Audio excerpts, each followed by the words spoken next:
Pour des millions de Brésiliens, la Terre est plate. Ma seule certitude, c'est que je vais mourir, et que la Terre est plate, lance Ricardo, dans son restaurant de Sao Paulo aux tables et chaises bleues, comme le ciel où se retrouvent des terreplatistes. Le sexagénaire ne veut pas donner son nom complet, préférant partir d'un éclat de rire forcé en guise d'explication. Ce rire, c'est la première réaction des gens, quand vous leur dites que vous pensez que la Terre est plate. Il y a eu trop de polémiques, parce que c'est la vérité, et que ça réveille les gens, explique-t-il. Ceux qui sont convaincus que la Terre est plate ont donc tendance à vivre dans l'ombre, un peu persécutés, quasi paranoïaques. Ils communiquent sur les groupes fermés de WhatsApp, sur Facebook et surtout YouTube, où leurs chaînes sont suivies par des dizaines de milliers de personnes.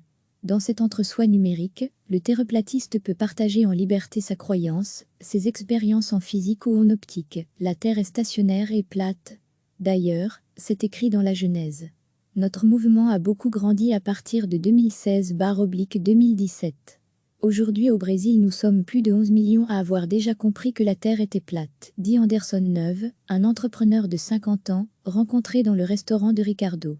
C'est le chiffre avancé par le très sérieux Institut Datafolha, soit 7% des Brésiliens. Une communauté constituée majoritairement d'hommes, souvent catholiques ou évangéliques, et relativement peu éduqués. Ce mouvement est porté par la lame de fond complotiste de cette ère post-vérité, où s'élève sans complexe, et particulièrement du cœur du pouvoir à Brasilia, un discours anti-intellectuel, anti-scientifique, climato-sceptique. Anderson Neuve exhibe un pamphlet contre les trois grands mystificateurs que furent Newton, Darwin et Copernic. À côté de lui, une maquette d'une Terre plate comme un disque, surmontée d'un dôme transparent, qui recouvre le Soleil et la Lune, de taille égale. Les Grecs il y a 2000 ans, quand on regarde l'horizon, qu'on va sur une montagne, et qu'on prend des photos, on voit que la Terre n'est jamais incurvée comme l'affirment les livres scientifiques, poursuit Monsieur Neuve, un niveau à bulle à la main. Pour les terreplatistes, si la Terre était en mouvement, sa rotation, jusqu'à 1700 km/h à l'équateur, ferait tout s'envoler. Si elle était sphérique, on verrait sa courbure depuis un avion. Pour percevoir la courbure, il faudrait être à environ 2 fois l'altitude d'un vol commercial, à 20 000 mètres, explique Roberto Costa, astronome de l'Université de Sao Paulo. Depuis Galilée, au début du XVIIe siècle, on sait avec certitude que la Terre n'est pas plane, mais les Grecs l'avaient déjà compris, il y a plus de 2000 ans, ajoute le scientifique. Ce qui nous frappe le plus, nous les astronomes, c'est la faiblesse des arguments des terreplatistes.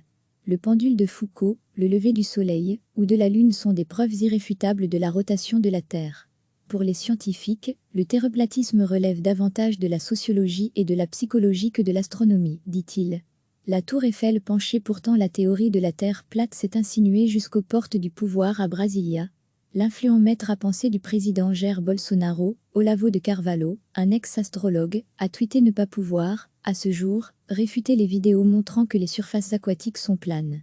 Afonso de Vasconcelos est lui aussi exilé aux États-Unis, où les platistes sont nombreux. L'un d'entre eux est mort le week-end dernier dans l'explosion de la fusée à vapeur construite dans son jardin.